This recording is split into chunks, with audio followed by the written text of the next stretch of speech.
El país a esta hora, Joana, muy buenas tardes, está muy pendiente de la primera decisión de un juez de la República contra el expresidente que enfrenta un juicio penal. Hablamos del exmandatario Álvaro Uribe Vélez, acusado de presunto soborno, fraude procesal y soborno en actuación penal. Completa ya 4 horas, Joana, acaban de declarar un receso y allí la jueza ha hablado de pruebas, de testimonios y sobre todo, lo más importante, los ha validado. Así es, Juan Roberto, este es un resumen de 1000 páginas que ella ha dicho contiene el fallo definitivo que seguramente vamos a conocer la próxima semana.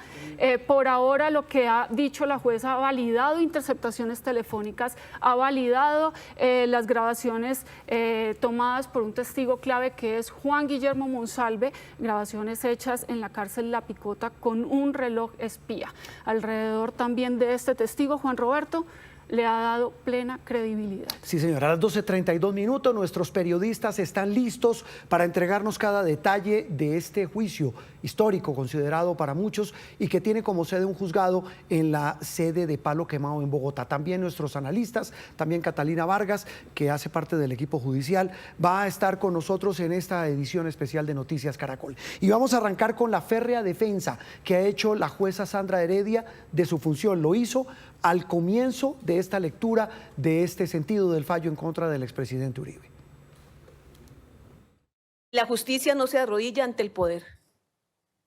La justicia, como Temis, no ve nombres, ni cargos, ni estaturas, porque su mirada está enfocada exclusivamente en la verdad jurídica y en el deber ético de resolver conforme a la ley y la conciencia. La administración de justicia, como bien jurídico supremo, no está al servicio de la política, ni de la prensa, ni de la historia. Está al servicio del pueblo colombiano, que merece, exige una justicia imparcial, transparente, libre de prejuicios, firme frente a la presión y diligente. Cualidades que suponen implícitas a la ética que todo proceso de justicia y funcionario al servicio debe tener, sin que debiera ser objeto de suspicacias irresponsables y malintencionadas de quienes pretenden cuestionarlas. Y este día en esta sala, queremos decirle a Colombia que la justicia ha llegado. Ha llegado como debe ser, serena, reflexiva, sin manipulaciones, sin arrebatos, pero también sin dilaciones, con la responsabilidad que debe caracterizar naturalmente al sistema al que le ha sido asignada la noble misión de administrarla. Ha llegado después de un proceso garantista, profundamente respetuoso del debido proceso y de la presunción de inocencia. Ha llegado pese a las tormentas de la opinión pública, pese a los intentos de deslegitimación, pese a los ataques que ha recibido esta judicatura en su vano intento por enlodarla. Este juicio, vale decirlo sin rodeos, no es un juicio contra la historia política de Colombia, no es una revancha, no es una conspiración, no es un acto de oposición ni de política, es un acto de justicia y solo de justicia. Hoy también es necesario recordar algo que la historia no debe pasar por alto. La conducción de este proceso ha estado a cargo de mujeres, que desde sus roles, en cada una de las etapas del proceso, ha enfrentado con valentía incluso ataques machistas y cuestionamientos que no se habrían formulado quizá si quien decidiera fuera un hombre, evidenciando con cada acción que la toga no tiene género, pero sí carácter, y que cuando una mujer administra justicia lo hace con el mismo rigor o incluso más que cualquier otro funcionario judicial y que el sentido de responsabilidad se trae siempre al estrado. Este es un momento para reafirmar el valor del trabajo silencioso de cientos de juezas, fiscales, defensoras, magistradas y funcionarias que, desde sus despachos todos los días, sostienen en alto el nombre de la justicia colombiana. Hoy, este estrado no decide sobre un nombre, decide sobre unos hechos. Y esa distinción es vital. El sentido del fallo que se dará a conocer no tiene orientación política ni está atravesado por simpatías ni antipatías. Aquí no hay lugar para la sospecha ni para el cálculo electoral, ni para las lecturas interesadas. Lo que este juzgado ha hecho desde el inicio es cumplir su obligación constitucional y legal de resolver lo que el derecho permite resolver, ni más ni menos. La separación entre justicia y política es un principio esencial del Estado de Derecho, y este juzgado lo defiende con la misma convicción con la que defiende los derechos fundamentales, la dignidad del procesado y la autonomía judicial. El fallo que se emite hoy no será una victoria de nadie, ni una derrota de otro. Será, como debe ser, una respuesta del Estado a través de su justicia a una controversia procesal que ha llegado a su culminación tras un largo y riguroso camino probatorio. Por eso pedimos respeto, pedimos sensatez, pedimos ante todo que este momento sea entendido con la altura y la madurez que merece. A quienes han depositado su confianza en esta judicatura, les agradecemos. A quienes han dudado de ella, los invitamos a escuchar con atención. A los medios de comunicación les solicitamos que informen con responsabilidad. A los ciudadanos que entiendan que el valor de un Estado no está solo en las decisiones que toma, sino en la forma en que esas decisiones se construyen, se sustentan y se defienden. 12:38 minutos. No es usual, Johanna, que una jueza haga, y lo advierte por la importancia del caso, que una jueza o un juez de la República haga estas salvedades antes de la lectura de un sentido de fallo.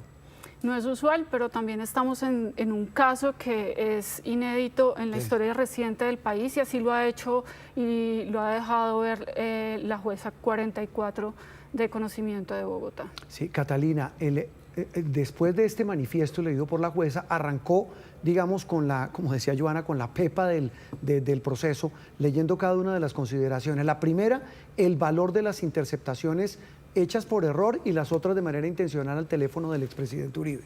Sí, Juan Roberto, mire, la juez 44 de conocimiento dio total credibilidad y avaló esas interceptaciones hechas en el año 2018 por parte de la Corte Suprema de Justicia. También las interceptaciones entre el expresidente Álvaro Uribe Vélez y el abogado Diego Cadena, asegurando que no eran conversaciones profesionales. Las grabaciones del reloj en la cárcel La Picota desacreditó, desvirtuó los testimonios de varios paramilitares que pretendían desacreditar a Juan Guillermo Monsalve, principal testigo de este hecho. Y finalmente ya empezó a hablar de esos vínculos entre el abogado Diego Cadena y el expresidente Álvaro Uribe Vélez como presunto determinador de estas conductas delictivas. Gabriel, ese manifiesto del que hablábamos al comienzo, ¿qué interpretación puede tener que una jueza de la República haga estas salvedades antes de dar a conocer un sentido de fallo? Vea, Juan Roberto, esta es la apertura de una lectura de fallo en defensa de su fallo, de su despacho, de la independencia de la rama judicial, y es prueba también de lo que ha sido un proceso que ha sido cuestionado y aplaudido, que ha tenido al país dividido en dos y que va a tener una trascendencia política incuestionable a pesar de que se falle en derecho. En el banquillo no solo se encuentra por primera vez un expresidente, sino también probablemente una de las figuras más significativas de las últimas 2 décadas. Es un proceso que levanta pasiones y que va a dejar una herida profunda en el mundo político en los próximos meses. Sí, de eso dan fe, Gabriel y televidentes, los mensajes. Hoy hubo cartas de un lado y del otro. Cuando digo cartas de apoyo al expresidente por parte de casi 200 personas que trabajaron con él, pero también una carta en respaldo al senador Iván Cepeda, que es la contraparte en este proceso. Las interceptaciones, lo que dijo la jueza al comienzo de esta extensa audiencia. En este caso se advierte que la postura del defensor no tiene otro propósito que desdeñar el material probatorio conseguido a través de lo que la jurisprudencia ha denominado hallazgo imprevisto o hallazgo casual, fundamentando su argumento en la expresión constitucional de la cláusula de exclusión en virtud de la cual se predica la nulidad de pleno derecho respecto de la prueba obtenida con violación al debido proceso, artículo 29. Redacción que induce a pensar que la calificación jurídica de los elementos de prueba se deriva necesariamente de la que merezca la actividad que haya permitido conseguirlos. Cabe aclarar la mencionada figura hallazgo imprevisto, traída desde el derecho anglosajón, permite la utilización excepcional de resultados probatorios derivados de la realización de determinadas diligencias encaminadas en un principio a la investigación de un determinado delito, pero de las que resultan elementos que acreditan la existencia de otro delito distinto o afecte a un tercero no inicialmente investigado. Siempre los abogados, Johanna, del expresidente habían puesto en tela de juicio la validez de esas interceptaciones. Así es, Juan Roberto, y la jueza ha sido concordante con lo que ha dicho la Corte Suprema de Justicia, con lo que dijo en su momento, frente a la validez de esas interceptaciones. Muy bien. Otras también que validó la jueza fueron las grabaciones que hizo el testigo estrella Juan Guillermo Monsalve con un teléfono espía en la cárcel La Picota de Bogotá. No se acudió a ellas por medios ilícitos como torturas, tratos crueles, inhumanos o degradantes o cualquier otra afectación de garantía fundamental. Estas videograbaciones tampoco fueron obtenidas violando el derecho a la intimidad ni se realizaron de mala fe. Esto es, no se observa en la conversación una inducción de quien graba para que los que participen actúen en forma indebida. Se adquirieron con la intención de mostrar que a Juan Guillermo Monsalve Pineda presuntamente lo estaban intimidando para cambiar la versión entregada al ex representante a la Cámara, Iván Cepeda Castro. Su objeto era demostrar una verdad que consideraba con su sola voz, no alcanzaba la credibilidad necesaria para hacer justicia. Luego entonces, y pese a que las grabaciones no son del todo nítidas, no carecen de validez, pues no se tratan de simples copias sin autenticidad, ni su contenido fue descontextualizado. Además, reflejan lo advertido por Juan Guillermo Monsalve, tal como estaba sucediendo. Se puede discernir las conversaciones, no afecta el debido proceso, no carece de eficacia probatoria, son confiables, es decir, que no fueron alteradas en su núcleo y fácilmente puede percibirse la real autoridad de sus participantes, máxime que sus particularidades de modo, tiempo, lugar son perceptibles y comparables con el video de La Picota y se cumple con el objeto de escucha fiable. También 12:43 minutos, Catalina, consideró fiable y confiable hasta ahora lo dicho por el senador Iván Cepeda, quien se acredita como víctima en este proceso. Sí, señor, la jueza Andrea Heredia dio total credibilidad a lo dicho por el senador Iván Cepeda, asegurando que cumplió con su deber constitucional de denunciar un delito en ese momento. Escuchémoslo. Frente al testimonio de Iván Cepeda Castro, debe señalar que es digno de credibilidad, porque al analizarlo bajo los criterios establecidos en los artículos 403 y 404 de la Ley 906 de 2004, se debe tener en cuenta que se limitó a informar lo que le consta en relación con los hechos jurídicamente relevantes, respecto de las visitas que ejecutó en diferentes establecimientos carcelarios, tanto domésticos como aquellos ubicados en Norteamérica. Todo por virtud de su desempeño como congresista y además defensor de derechos humanos. Se evidencia, recordó con precisión, tanto las circunstancias en que se gestaron esas entrevistas, los trámites que ejecutó al interior del cuerpo colegiado al que pertenece, como en los establecimientos carcelarios para obtener las autorizaciones y así entrevistarse con los reclusos que clamaban por su presencia, permisos y autorizaciones que fueron corroboradas con la prueba documental a la que se hará referencia con posterioridad. Cabe señalar que este testigo fue quien directamente acudió en compañía de otras personas a los establecimientos carcelarios. 12:45 minutos, Johanna. También dio la jueza 44 de conocimiento de Bogotá total respaldo y credibilidad al testimonio del testigo estrella de este proceso, que es Juan Guillermo Monsalve. Así es, Juan Roberto, ha dicho que no está faltando a la verdad, que no está haciendo imputaciones que no le corresponden, que la entrada de ese reloj espía que usted acaba de mencionar a la cárcel La Picota era necesario porque sabía y estaba consciente de que su propio dicho no era suficiente para ir ante la justicia a contar lo que estaba sucediendo en la cárcel La Picota. Y ahí viene un tema clave, Johanna, y es cómo esa credibilidad, dice ella, es fundamental en el desarrollo de este proceso. Así es, Juan Roberto, ha dicho también algo muy relevante, y es que esa pertenencia a un grupo armado ilegal, y específicamente estamos hablando al bloque Metro de las Autodefensas, Monsalve, no es objeto de fondo de este juicio. Lo que la jueza ha dicho, acá estamos en una situación de una presunta manipulación de testigos y todo este cimiento de paramilitarismo no se va a tocar en esta decisión judicial. El respaldo al testimonio de Monsalve en la voz de la jueza que lleva el caso del expresidente Uribe. El testigo Monsalve Pineda se hace creíble por el conocimiento previo y personal del acusado, en la medida que desde muy niño sus padres laboraban en el sector donde aquel y su familia tenían sus predios rurales.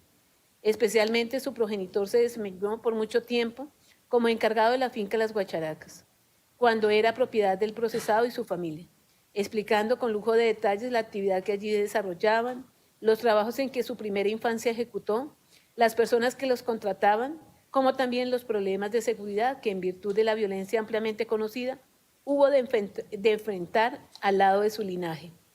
La realidad de Juan Guillermo Monsalve no ha sido fácil, no solo por el hecho de pesar sobre sí más de una condena por delitos comunes que le mantienen cautivo. También debe afrontar la insensibilidad, ingratitud, desprecio de su propia familia, amigos y compañeros de prisión, que prefieren mostrarlo como un delincuente sin frenos, con el único propósito de salvaguardar la inocencia de quien hoy afronta este proceso en calidad de inculpado, aún a costa de incurrir en falsos testimonios. 12:47 minutos. Gabriel, hasta ahora lo dicho, pues avala pruebas, testimonios, grabaciones. Y viene un tema fundamental después del receso de esta audiencia, que ella misma lo advirtió y lo anunció, será las valoraciones que ella como jueza hizo después de este largo proceso de la actuación del expresidente Uribe en este proceso, por supuesto, soborno y por supuesto fraude procesal. Así es, falta todavía el gran almendrón. Si bien la juez 44 ha avalado las interceptaciones y las grabaciones, si bien acreditó testigos clave como los de Deyanira Gómez y Monsalve y ha también desvirtuado varios de los testimonios que pretendían desacreditar a estos testigos, falta todavía que se genere esa conexión entre las pruebas y la responsabilidad, más allá de toda duda razonable del expresidente Uribe, para que pueda ser declarado culpable o inocente de los delitos que se le imputan. 12:48 minutos. La decisión de la juez convocó en las afueras de los juzgados de Palo Quemado tanto a seguidores del expresidente Uribe como a personas que piden su condena. Juan Andrés Beltrán, ¿cómo ha transcurrido esta jornada allí en las afueras de Palo Quemado? Juan Roberto, buenas tardes. Mire, los primeros en llegar fueron los seguidores del expresidente Álvaro Uribe Vélez, entre concejales, algunos exfuncionarios del Centro Democrático, por ejemplo, el vicepresidente Francisco Santos, también el exministro de Defensa Diego Molano, que pidieron por la absolución del expresidente Uribe, pero también insisten en que serán respetuosos de cualquier decisión que tome la justicia. Posteriormente llegaron acá seguidores, o mejor, detractores del expresidente Álvaro Uribe Vélez, y se ubicaron allí al otro lado de la calle, que les vamos a mostrar en este momento, con diferentes letreros, con arengas. También han estado en el transcurso de la mañana acá a las afueras del complejo judicial de Palo Quemado. Se han presentado algunas discusiones entre detractores y seguidores por esta situación, pero pues también ha habido un refuerzo por parte de la Policía Nacional. Hicieron presencia también algunos gestores de la Secretaría de Gobierno para controlar pues las situaciones que se estaban presentando en esta zona, en las entradas de los juzgados de Palo Quemado, y por supuesto a la expectativa de la decisión que tomará o que leerá, que emitirá la juez 44 de conocimiento, Juan Roberto. Y por supuesto que hay un dispositivo al exterior y al interior, controles intensos acá en la entrada de los juzgados, y siguen las personas acá a las afueras esperando esta decisión. 12:50 minutos, Juan Andrés. ¿Qué falta en el proceso? Después del receso, sigue la lectura del sentido del fallo. ¿Qué falta en todo ese largo etcétera de consideraciones, elementos probatorios, testimonios que hubo durante casi 475 días de juicio, Joana? Así es, Juan Roberto, pues estamos hablando de que entrada la tarde seguramente la jueza dará despliegue a un capítulo que, aunque es secundario, es muy valioso en este juicio y en este proceso contra el expresidente, y son los pagos que la Fiscalía ha dicho se acreditaron a favor del recluso Carlos Enrique Vélez, alias Víctor, un ex paramilitar recluido en la cárcel de Palmira, a quien el abogado Diego Cadena le hizo varios giros. Seguramente la discusión de esta tarde y la lectura que haga la jueza esta tarde girará en torno a este episodio. Siguen otros episodios más, estamos hablando de que están pendientes unos 5 o 6 episodios, y falta que obviamente la jueza haga una conexión de todas estas piezas con la presunta responsabilidad o no del expresidente Álvaro Uribe. Como decía Gabriel, es el almendrol del caso, la pepa del caso. 12:51 minutos, un caso que, repito, ha sido largo, ha sido dispendioso, y en el siguiente recuento les contamos qué se ha construido por parte de la justicia en este proceso contra el expresidente Álvaro Uribe Vélez. Testigos y contratestigos. Así tituló la revista Semana el artículo que el 17 de febrero de 2018 reveló la noticia judicial más sonada en los últimos años en Colombia: la orden de la Corte Suprema de investigar al expresidente Álvaro Uribe Vélez por presunta manipulación de testigos y fraude procesal. Una muy corta declaración. Para entender el inicio de este proceso es necesario remontarnos al año 2012, cuando el entonces senador Álvaro Uribe Vélez denunció a su par, Iván Cepeda, señalándolo de recorrer cárceles en el país, ofreciendo beneficios y todo tipo de prebendas a reclusos para que testificaran en su contra y lo vincularan con la creación de grupos paramilitares. Denuncia que fue ampliada por el propio expresidente en el año 2014. Son dos nuevas pruebas a la Corte Suprema.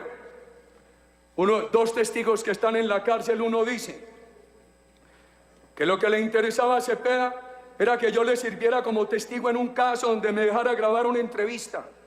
Un video donde yo manifestara que el doctor Álvaro Uribe Vélez había estado en el caso de un guerrillero que fue dado de baja en Begachí. Sin embargo, luego de 4 años de investigaciones, interceptaciones telefónicas, testimonios y otros documentos, el proceso dio un giro de 180 grados, ya que la Corte determinó que Cepeda no manipuló ningún testigo y, en cambio, estableció que el expresidente Uribe, a través de su abogado Diego Cadena, habría recurrido a esas prácticas para enlodar a su contradictor político. Y así determinó cerrar la investigación a Iván Cepeda y abrir un proceso investigativo contra el expresidente Álvaro Uribe por presunta manipulación de testigos. Sigue el ánimo persecutorio en la Corte Suprema de Justicia.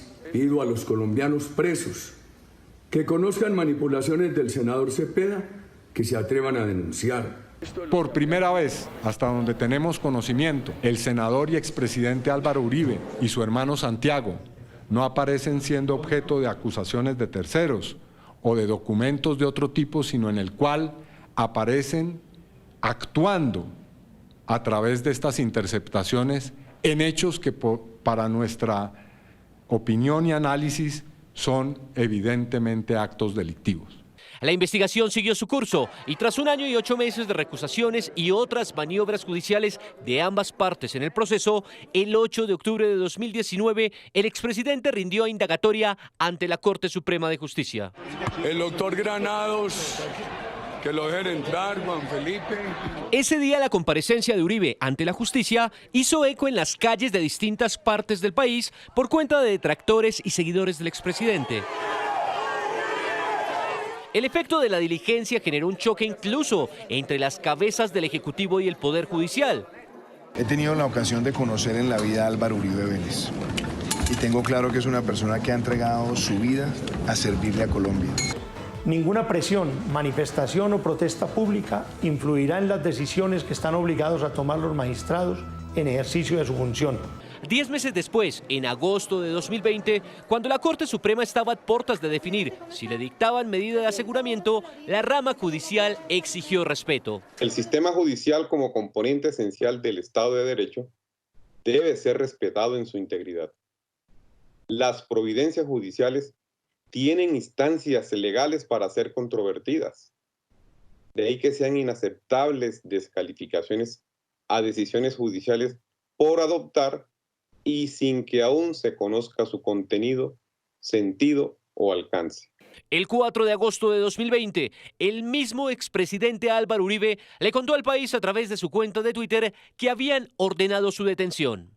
La medida de aseguramiento con detención domiciliaria. Bajo la mirada de la prensa mundial, Uribe fue enviado a detención preventiva domiciliaria, que cumplió en su finca llamada El Ubérrimo en Montería. Por primera vez, un expresidente de Colombia estaba en esa situación judicial, lo que generó un revuelo político y judicial en el país. Estamos absolutamente convencidos de la absoluta inocencia del señor presidente Álvaro Uribe Vélez.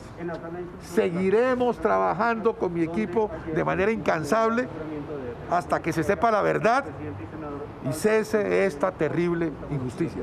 Tan solo unos días después, el 18 de agosto del 2020, Álvaro Uribe renunció a su curul en el Senado y al perder su fuero como congresista, su investigación automáticamente pasó de la Corte a la Fiscalía General de la Nación.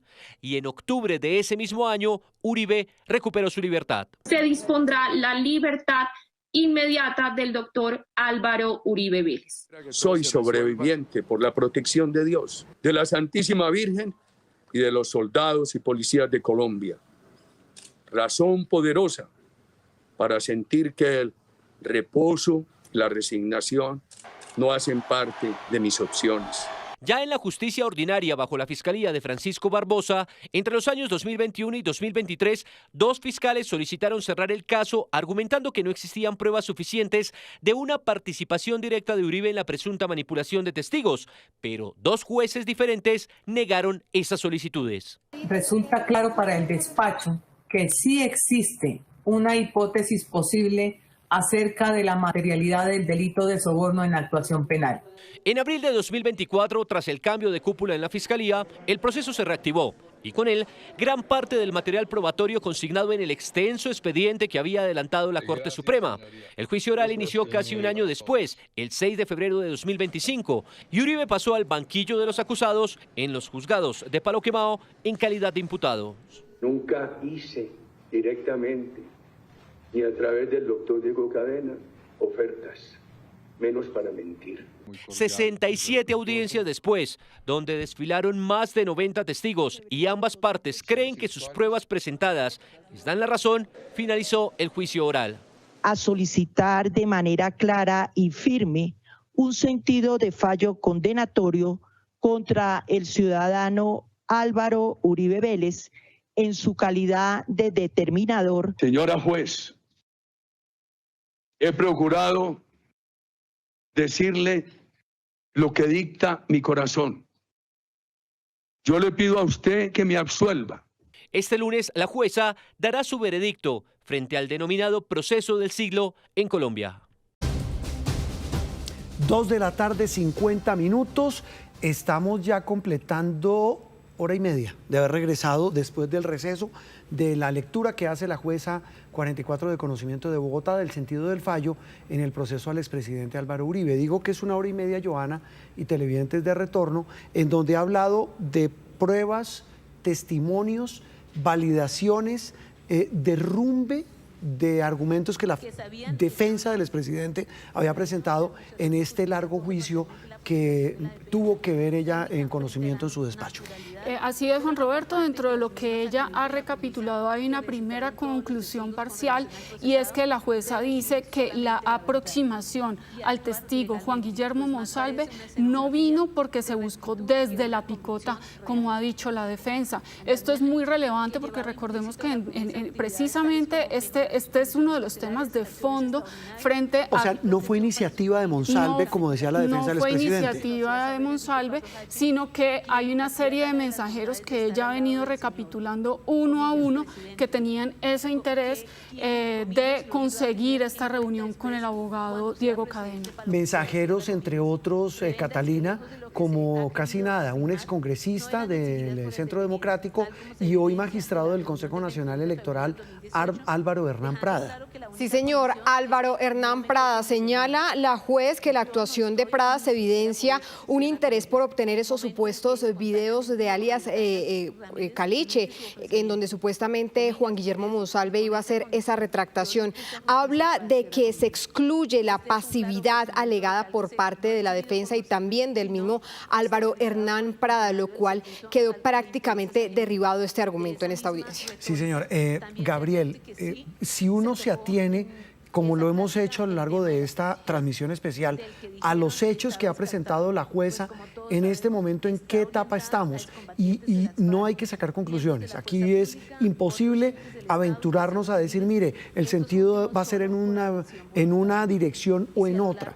Pero a juzgar por lo que ha dicho, quienes han salido más librados en términos judiciales son las personas que defendieron al expresidente Uribe. Así es, y sería irresponsable a estas alturas anticipar qué sería el fallo, justamente porque hace falta esa conexión entre todos los hechos que se están recogiendo y reconstruyendo con el expresidente Álvaro Uribe, Juan Roberto. Sin embargo, como usted bien lo señala, en la medida en que ha venido avanzando la audiencia, después de haber acreditado una serie de pruebas, incluso después de que no solo se descartaran los argumentos de la defensa para desacreditar a Monsalve, se le ha dado plena credibilidad a su testimonio y se comienza a ver ya en esta etapa cómo todo ese acervo probatorio comienza a relacionarse para tejer la teoría del caso que desembocará en la decisión de la juez de determinar si el expresidente Álvaro Uribe o no es responsable de los delitos por los cuales es imputado. Esto que dice Gabriel, Joana y televidentes es clave porque, claro, ha enumerado paso por paso cada uno de los elementos que han presentado la defensa sobre los testimonios del señor Monsalve, las interceptaciones a las llamadas telefónicas del expresidente Uribe con su abogado Cadena, el uso de un reloj para hacer una grabación de manera clandestina, por llamarlo de alguna manera, de una manera secreta, de una conversación de Monsalve en la picota con el abogado Cadena. Habla de esos intermediarios, mensajeros, los menciona usted, pero falta la parte fundamental que es la valoración que haga la jueza Joana de la conducta puntual del procesado, que es el expresidente Uribe. ¿Qué hemos visto hasta ahora, Juan Roberto? Un pronunciamiento de una juez que hasta ahora ha estado muy apegada a la tesis de la Fiscalía, dándole validez a esta acusación que ha hecho la Fiscalía, también dando unas valoraciones muy similares a las que dio en su momento la Corte Suprema de Justicia. Eso es a grandes rasgos lo que hemos visto de esta intervención.